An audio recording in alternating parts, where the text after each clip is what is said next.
United Television so eni yemamu nyina adwo emmakwaba ebraso enwumre kase no ye de ni nyina ebemamo eya channel 360 DSTV fekase bi ewo honom aseda ekọ ediama enwumreko bi ti se this way chocolate drink de ohia infu share afi special ice insu wodwasensu na de papa ebo no eda form ebe nsika form ye the best point savings and loans and the best assurance ebo chidom what me agina online so special ice insu wodwaso na special drinks cola kakra malt strawberry fun time orange any de keka ho ni nyina ede enwumekwe adaroma ensem no ye de somo ye hwe de oba beti e wakase mu ebie omampanya be de chi Dr. Mahmoud Bawumia enne Ghana card number at birth na chese ebetumi aboa se eye wo nkoda na ehọ na ye be Ghana card amom no manya number no wada na di ene na yes niema ye digital system for school license na niema wodro be bomb school tutuye akoso no omampanya be de achire ada no odine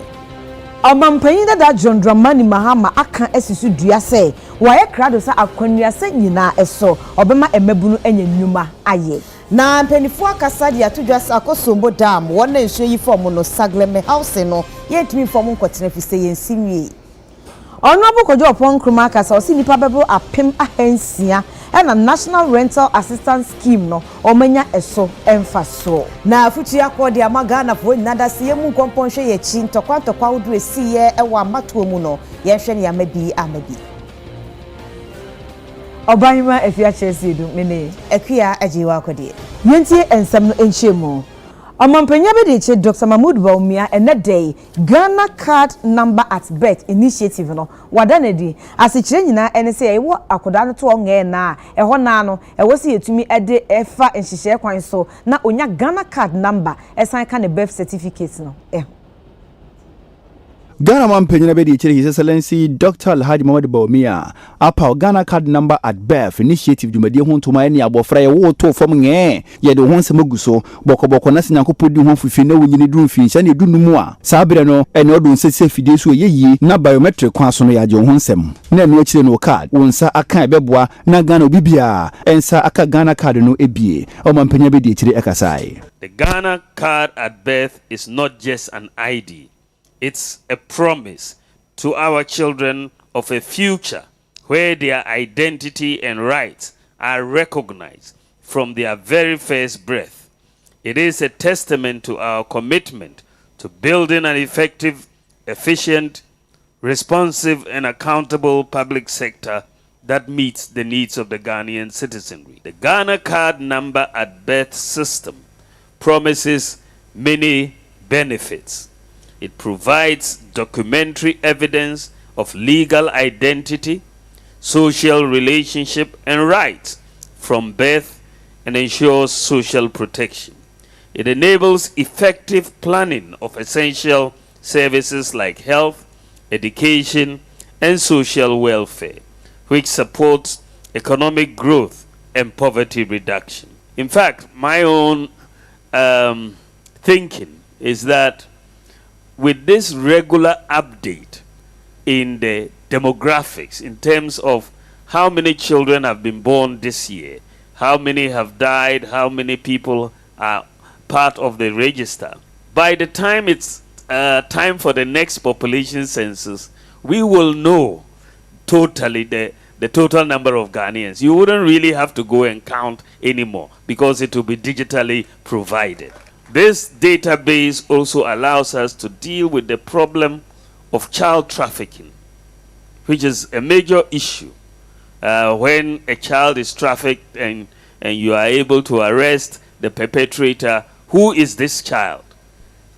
If the child is on the NIA database, it is likely that we will find them and return the child to their parents. Ensuring every Ghanaian, no matter how young, is counted, recognized, and valued. I always believe it is possible.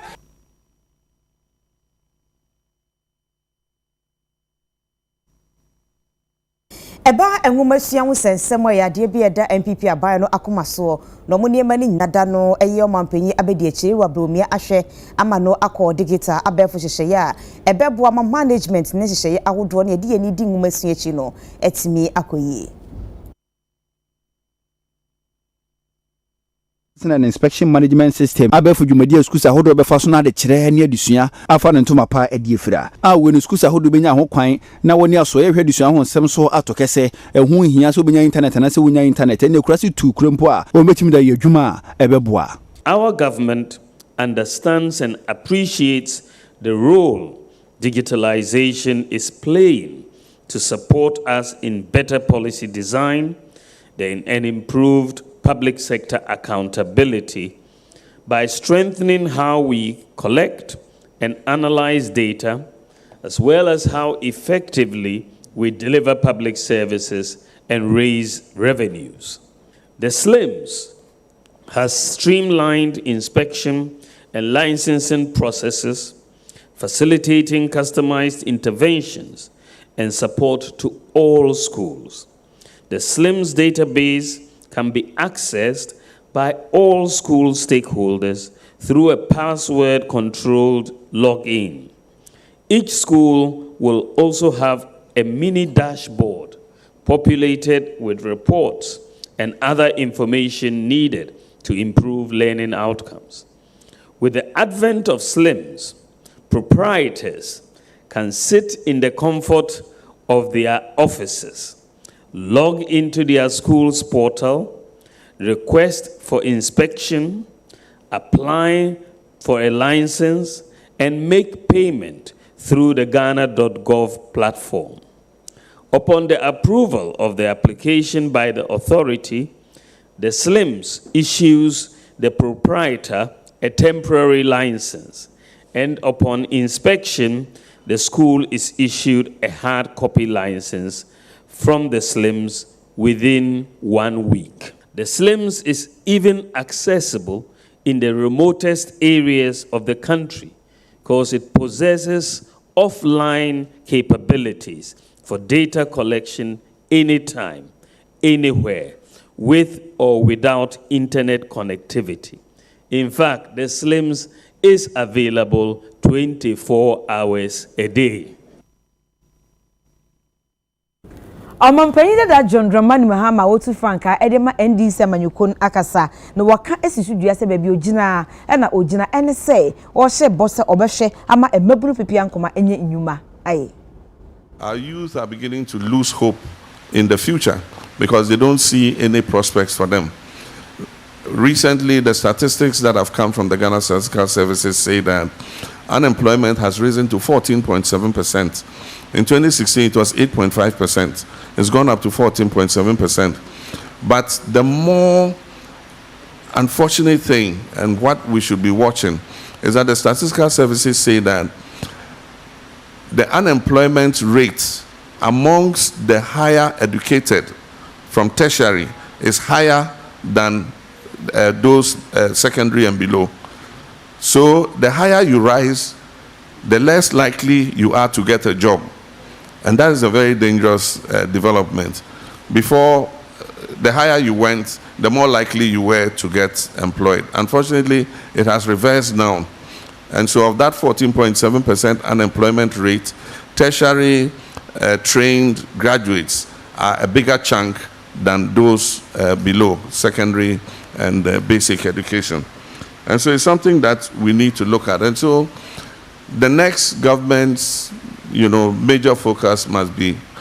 putting in policies that will create jobs, jobs, and jobs. And these should not be artificial jobs like we normally do. You do NAPCO, and you know that you have no sustainable place to put them after the 3 years when they graduate from NAPCO. And yet it is just done to win political points. Oh, we've given 100,000 young people jobs. And now even they finish the NAPCO, you owe them 9 months allowance arrears, and government is refusing to pay it. And so we must aim more at sustainable jobs. And we can get those sustainable jobs in many places, including the agricultural value chain, agribusiness, in the mineral sector. God has blessed us with many minerals. Every day new mines are being discovered. And if we're able to change the mining laws in order that we indigenize some of this mining activity, it will create more jobs for our people instead of all the expatriates who come and mine, take the profits away. If we make more profit from our mineral activities, we can invest it in industry. so that we create more factories to produce items for ourselves and also create jobs for our people.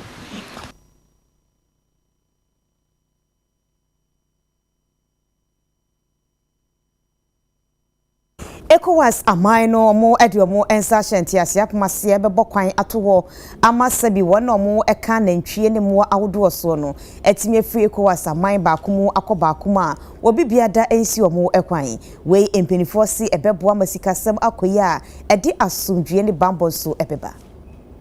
yen Ghana ase omaino protocol aye West Africa ha e makwan se sebe emmoa yen emmoa aye cattle etimi fi obi kroso eba obi kroso no Ghana yen sa hyase ECOWAS protocol no ya sign nti omo ba man say be at this time no ema protocols ana say ehihye ya de ato ho ama oman no say fa first no obeti say na nantwefo bi ne bayerefo bi akoko say sa na man eso akofom because yetimi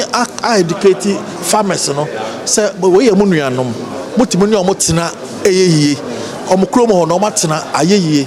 ba ha no so yepese ye de beka ye ho ha na ye boa because cattle no ade a ehu hia ba na Ghana ye gina ha ye kra nantwinam ane enkoko efi amanone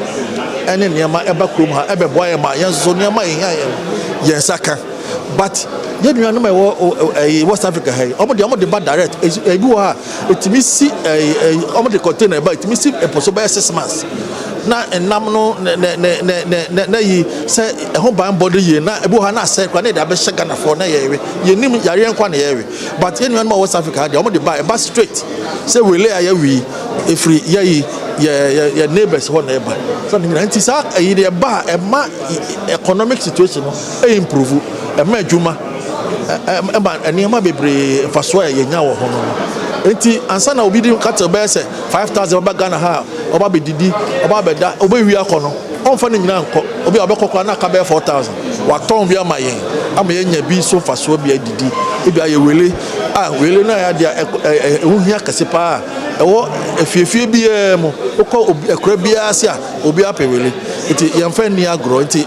ena ma sa transhumancy omo de ba so aba for so you say cattle ne crop farmers and obi ate ye ho asita ma asumdwe akọ na emom miscreants aka miscreants aboneyefo bi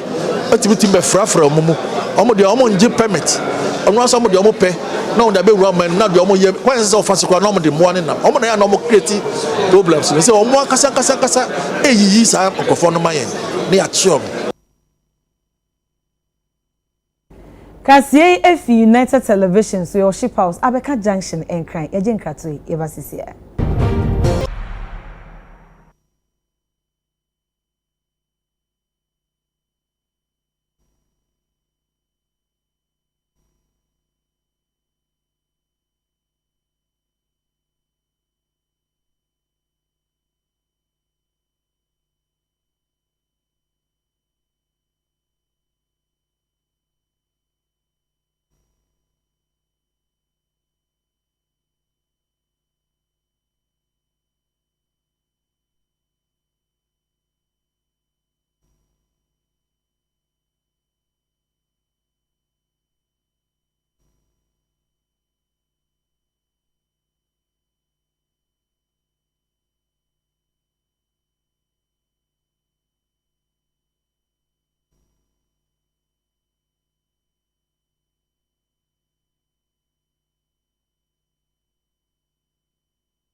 Yema ahefo nyina akọ aba yeto akase no so edi amamo. Owura settle for each mesi a chartered accountant na eba na taxes na eto ho nsem so a wabin ewo mu pa eye. De wo kan se enehwe Ghana companies bebre na dwane no mu dwane fi omemo ekobo om sesen e wa man kaye eso. Ni nyina efri eto a aban na aso egom so ene se de eto na no ehye esitie no eno na me na kobasa. Wo se eno so te koda se kobampo se wo ye company na wo ye adwuma e omemo a ye nhye de ni nhye ne emra emu odin a eba ho eban.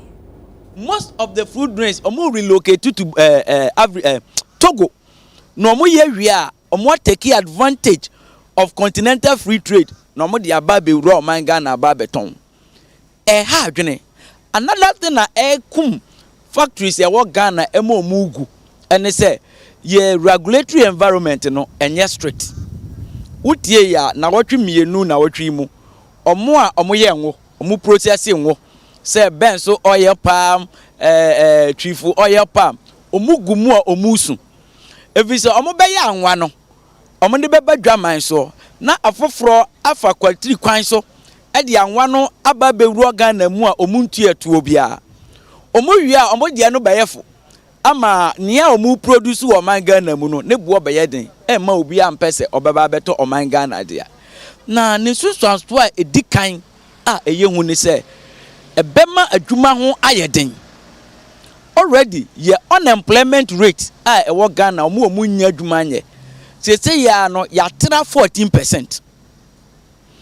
Na ne ehu ni se enye 14% nko 14% no ema a omu ni adwuma ye ewo man Ghana mu unemployment rate among female no etra ebo 14% no in excess of 20%. Nti abaya kakra no Ghana ni ebetu kwan akọ Africa se okopa adwuma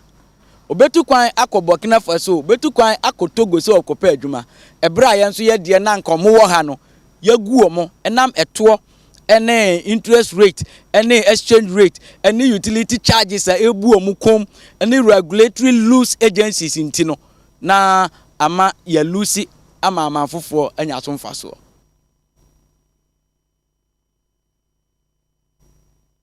Dr. Emmanuel Bombade eye obi oye adwuma ewo UN na ene wode atodwa akire Ghana fo se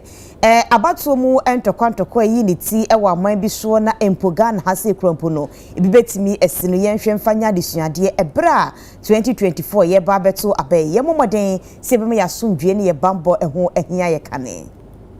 West Africa Network for Pillsbury on official data so dununum wa she hofa dwumade ase no na Dr. Emmanuel Bombande openyine futufo openyine de ma UN ko no eba no baba ye ho ensem kaya openyine ka se dwumade na se ne ka sem na wo chirim se ehu behia samanyuko ahodo wo man mu abato ahodo yeto atwamu na mfonso ba ma nipa bi to na nanam won se do Techiman South ayawa so West Ogon ododio no obesu ade ade afiri mu na yekoya nim no samfonso no ensan ko ba biem. They set up those situations rooms early enough with very clear indicators to bring to the fore all the key issues that need to be looked at in order to mitigate any threat that could disrupt the elections and bring about violence. I'm sure WANEP will do a lot of that this year, as they have been doing in the other countries. And before you ask me this question, I was lamenting why should an election be the basis of violence in a country? And if we are at the moment talking about our own country, we don't need to look elsewhere but to learn from the lessons of the past. We cannot have the repetition of Techiman South. We cannot have the repetition of the by-election of Ayawaso West Wogon. The violence that we saw in constituencies like Ododo constituency. We should look at those unfortunate moments of our political history as the key lessons that we have learned and resolve never to see a repetition of them. West Africa is to support election management bodies, support political parties and political actors to make sure that we have credible election. And so our contribution is always to focus on issues that could lead to violent elections. So always 6 months ahead of the election, we'll come up with our hotspot mapping. On the basis of those hotspot mapping, we now create opportunities to ensure that we engage in conflict prevention to ensure that the election is free, fair, and credible. The co-founders, the founding directors of WANEP, that is Dr. Samdo and Dr. Emmanuel Bombande, who have continued over the years to be strong pillars in their own way and in a very influential way, to be mentors of those of you active in West African civil society, working for peace and security and democracy and development of our sub-region. We owe a lot to them, to their vision in birthing this organization, which has achieved so much for our sub-region.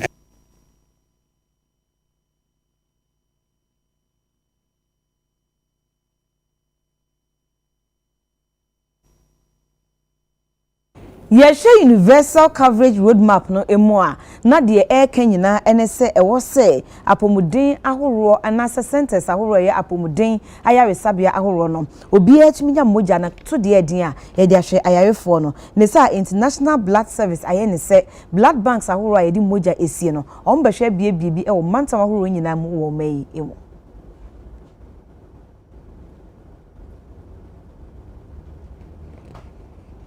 I say establishing regional blood centers. There was 16 regions nina, and no be boying amaye to me achieve a mandate no of making blood safe, readily available and accessible within the regions no. Up till now, there were 3 zonal centers per aye blood service there. But sa acti aye kase establishing regional centers here to me ya region bia benya ne center ne dwuma ya ne say mojasem collect test process na I'm making sure say blood ni available for hospitals when your hospital based collections this hospital a na dwuma sha yaresa normal sign di mojatwe abata ho we specialized centers under the National Blood Service a ministry ase and edwuma ya ne se echo out pe volunteers bodewro church enkrofo mojatwe ho mfaso ene ade nti we ya de teach you isi yani so na ye operate essentially on cash recovery currently no se bit me achieve ye pese ye ni nyina yani ministry edinkita ho ministry hwe se technically no mo de project be kwakoshe financing sa Ministry of Finance sa no more source funding for infrastructure no and for setting up the centers no na essentially you're operating on a cash recovery system not for profit but more abind the boy ye welcome health partners more so you're welcome in fact they come and are sustaining up till now a lot of technical assistance for your health partners so and it be also financial assistance so between for your health partners so it's essentially your map any national health insurance so din komo at this time you can't expect group a review tariffs for national health insurance nye laboratory ade eyedru ayedi manipa ayedi gini afoforo nkwa nti saa negotiations nyina ye ne nature ebeye no mate ase no matumi ehu se omo list moja ese bia blood to center bia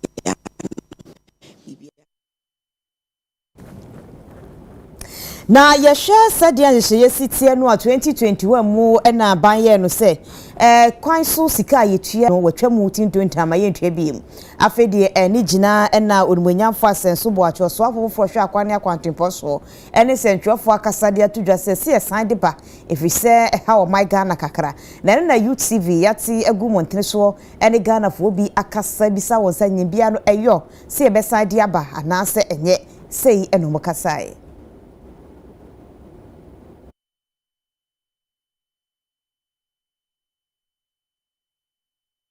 Time I told it was creating job opportunity for the disabled. I don't know what has become of them. And to know me feel say yɛbɛsan from mu biom na ɔmo nya sɛ adwuma no ayɛ afei nso no deɛ nti a mempene ne sɛ sɛsɛ ano ɔmo gye yi levy woyɛ transaction bi a me say me wɔ account wɔ GCB sɛ me salary ba na sɛ me yi na me transfer ba me am account ma with the same name ɔmbɛte me that same day me san yɛ transfer ɔmo san te me saa sika no biom ɛno no nso no then if they will stop the e-levy ɛneɛ not totally no I agree but if they won't stop then I am heading I am yes and no because I'm thinking about the disabled. Asɛm na me ka no yɛ no ano sɛ ɛboa ma ɔma ɛboa nkɔfo because at the end of the day it's money it's being spent but say government policy say opese onji toll booth na Ghana for ye ntimi ye ho hwe because emra wa hye apese onji toll booth na E11 no so be ka ho a be ma oman ni mu ayedin nti so the toll booth ni ba dia no we E11 no afiri ho ni nyina boa ma development ekoso because untumi fa kwan no so sa foreign cars obia fa so free baby anywa ye ne sa baby anywa obey ne sa be say em famra ehun yin pa. Yeah, I think for me the toll system should come back. At least it should be because all these couple of months that they've stopped taking that have lost a lot of monies. You understand? Look at cars coming from outside Ghana. They are just using our roads for free. And at least even my problem is that even after taking the money, they should be able to dispense the money in such a way that we can be used in construction of the roads. Because day in day out we bought vehicles. They be a full car out here say but I won't say do rainy season when it's sana say cars no and me imagine say let the toll system come back. We toll booth no and I say almost side we back there. Me I don't see any we adwin bia o. Nyansa bia nim to frank with nyansa bia nim. Samla no ye jitu mana so mo di toll booth ne ba if so mo dey ba no omu twa mu no mo say because of E11 tina omo de omu twa toll booth nim so omu di toll booth ne ba de no omu nyi E11 ni fili wonom na me so madwen kire so omu di toll booth ne ba de a omu nyi E11 ni so fili wonom so E11 ba be kan le toll ba be kan ho de a omo already na emu aye din dada sanso a emu aye fact ye yi firi o mani anye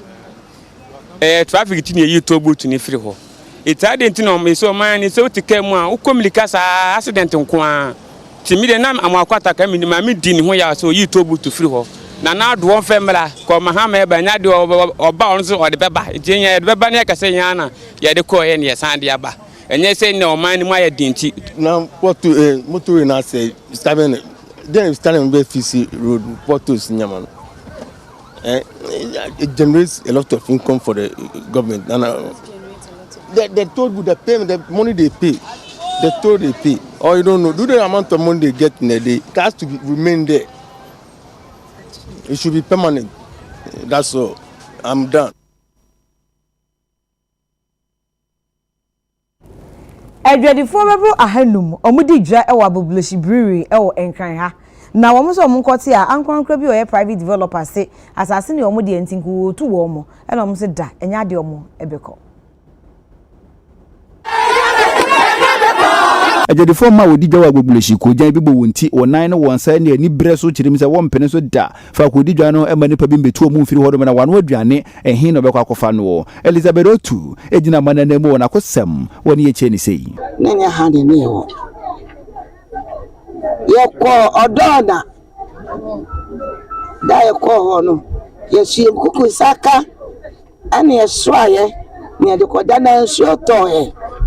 obi akofa kutu ka ba ko ni nara nsu no faye ni na ye twaye picture ne de be kan de be se we from penny for say ye ni baby nti yantina edua ye ase kakra osi se ye be se ye papa ban no ma ye baby nyatra e se ye kutamma askufo ayarefo so ya se de ma be no mo ne ye nti onto mi hwe ya nim se Yanko baby, say any baby call. Yaba, and then you are never be to see ya. Sabi about talk about for man and ma, Sabi toilet, and Mula, our ya diansa. Yatin you now, one more. This is somewhere in Africa. Yaba about for Antopa, one more boy near Pomochow, no more near Pomochow, Yanaka, Nanyamana, 2 years, every Amaya. And you ever try, Yata, 20 years near. Yatiasa kakaka ansana yebese sabu say awai anya na yamuna yenya ya dia satiti sanwa ni nyina ema ni pakwa besi sana bru say yes ya bru say na jo edaya yes aya people da people can say dasia o mu besi to mu asina wia o mu sina na jo na ya de titi ya sa kakaka afere ya kwadanya ne ya yes efu obi labaline we wa ba say yantu ya tena over 20 years in actually aya bruni pa be yes 3000 ya kwa 5000 in actually nipa ba ko pe da ko pe ya wo no ma de ya ti ya ne say ya to asase na ya to ade wo so na mobi e ma nipa ko ne ba betu ye e wa bra wan boy nka ye say o ba betu ye say ye mfiri asase do so ye nko baby ye ni baby ya so ko mba ya na ya tena ina ya adwuma aya na ya tena ina ya so ya ma aya na ya tse ina ya baby ya ni baby akọ abaye ma ya baby say ye nko soja etete ya de ye frem ha ne say ye frega na man pedi na akufado ye de ye de say ye papa ba akupẹ ono na adoda akufado ye ni obi aka ne ho ye de amamu penifo ni hina ye se wo mo ene amam penifo wo mo de ko no hina ye ko toje da fom ye se wo mo say wo mo maka be ma ye wodwom ha ye ya sama ye mo bo o ye bi ade chama papa ko wona wo pa de fa wo be mo ko ye ho la ye mi akwasi ko aya awusa ye mi ko de na mo so ko fado na ku fado wo so boy asu na ye road na atabuwe ana yo mu entrance amu ye renovation amu locate yo mu entrance nu na abeda aya road akota wosu na road akota wosu nu na yadi mo bi say embassy store wosu enti ya ye wa gbogbo sikro nu mu yeti ye mpini ochina sa obi embassy na store e wo road su because bibi tuya ana kafa sabi ye kura ana ye wo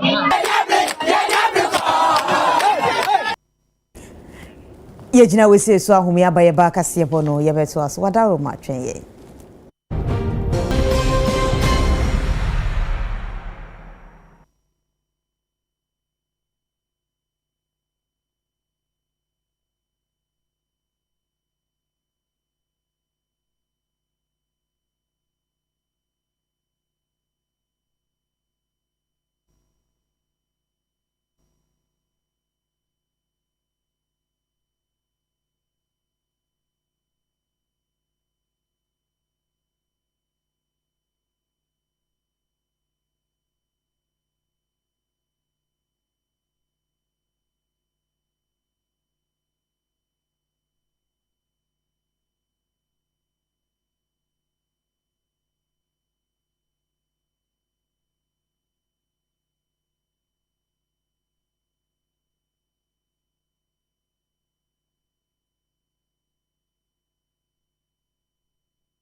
yenwe hu akwaba fe yeto akase bono eso Telecom Ghana eye adwumakuo bia eba telecommunications na omudimu mapabne pa sese omo abaga na hase om na eba bedi Vodafone Ghana ade na omo adomo edi ama enei empenifo akasa di atudwa so omo abano omo abana brane so mba be ye adwuma ye ahwe ama telecommunications mijabonti na mikasa dwumedie no akoye akwanimu ama faso afriso aba edi ama Ghana fo nyine kanka ene wono omo no mbeye adwuma Telecom Group sisi ade womo echefa ewo Ghana Telecommunications Limited mu eye 70% inti womo enekuta ne kase inti 70% majority shareholders na no na wo kire mu se aban chefa sisi ano ewo mu 30% share pe Vodafone Ghana sisi ade eba be ye Telecom Ghana womo ekire mu omba be ye adwumason pa ede asomo my Ghana de share pa esne de ama Ghana de share adwuma 3 subsidiaries no National Communications Backbone Company Limited Vodafone Wholesale no Vodafone Ghana Mobile Financial Services Limited Vodafone Cash and afei Vodafone Ghana Foundation ni nyina no yade ya ababe Telecom Group no ase a omba bebo adwumason pa wo sa kwan no eso pani kwantwefo da Telecom Ghana no rapatishia obunan na wode ensem sei na tudwa wode ahobansa makode ama customers nyina so mo nkoma komanto omuyem na wo mo baba be ye nie esene de na Vodafone Ghana empode sum yen wo mo network no eso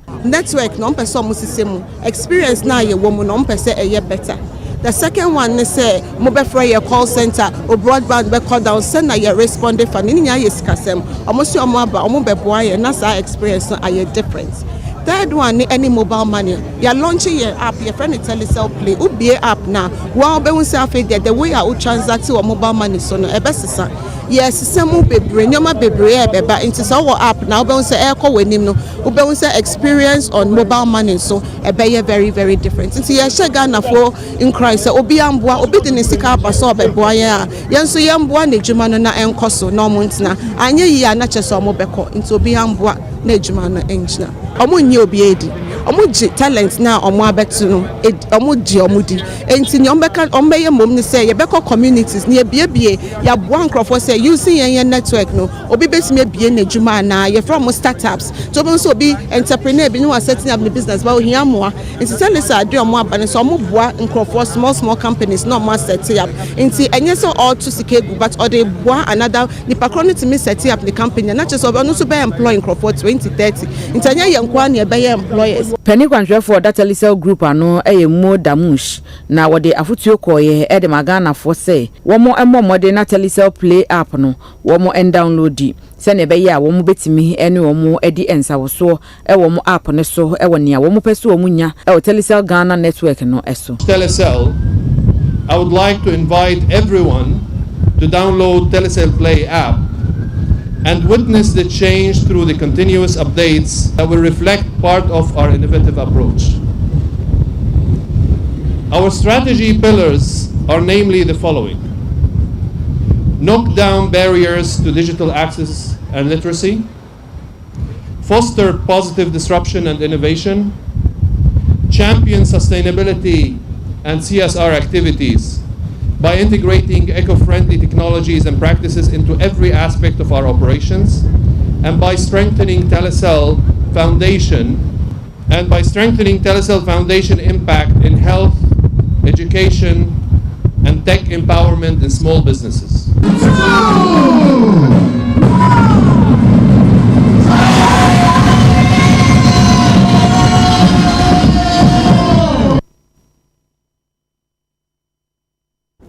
Buame My Ghana Foundation eyekuo bi a ensha ban ase wombota nyina ene so beboa ankwankra omomobo ewo omayi emo na ene wada ekuo na dia executive director ema Buame My Ghana Foundation Mauna Dunso Treba akasa ache ehia se omanfo etimitai ehiafo no echi Buame My Ghana Foundation na yekwa enhye aban ase ne kwebotae ne se temane ayem ye honhoma Ghana fom no obesama na babiem na yenyina na yetima boa wona woni aboafo enyanka wona wo ahokirim no Ghana fo betima fira komapam na watimi abomo na bra dwumade wo pa hotuma nipa dodo na no ena de woni manyam kopie mu ase bia sheku so no hu shaributu national chief mama ono nso okobie penyu kwankyerefo da ekoya no ekyerechire koyi asesei. Today we seek to rekindle the spirit of giving, of kindness in our country. And as we begin proceedings and you learn more about the Bwame Ghana Foundation, I am confident that each and every one of us will be inspired to look into ourselves and see where the opportunities exist to draw on our own personal resources, because nothing is ever too small in support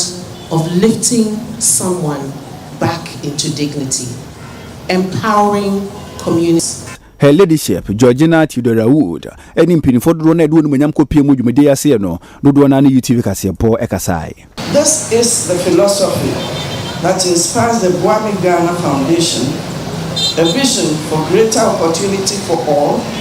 regardless of the circumstances they were born into. It is a vision that I wholeheartedly embrace and support. Central to the foundation's ethos is the act of giving. Giving is not just a selfless gesture, but also a way to enrich our own lives and well-being. I will entreat all of us, when we go back to our homes, our old shoes, even Kyoto clock, everything you have, chairs, beds, everything you have, just call Bwame Man Ghana and we'll be at your doorsteps to pick them. The smiles you put on the faces of the children, of the young persons, and of the elderly and persons with disability will forever strengthen them and give them hope in life. Thank you so much. Thank you, Bwame Mind Foundation members. God bless you so much.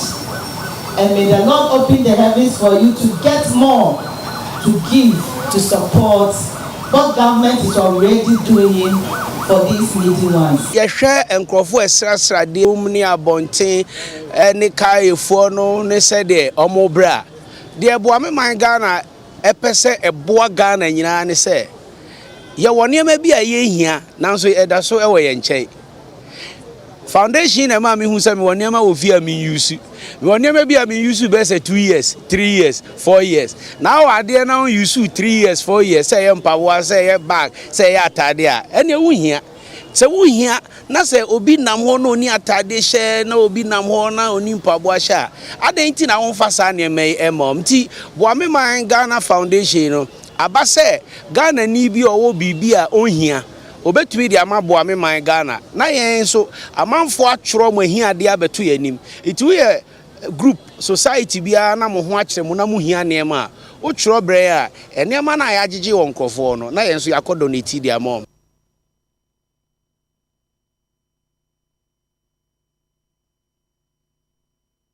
Ene mashibedwa no eko asetena na asetena mu no na North Tom mashibedwani onimonyafo Samuel Kujetu ablakwa ebisa onimonyafo Kodwo Ponkroma osoafo hwe nyuma ne adansi se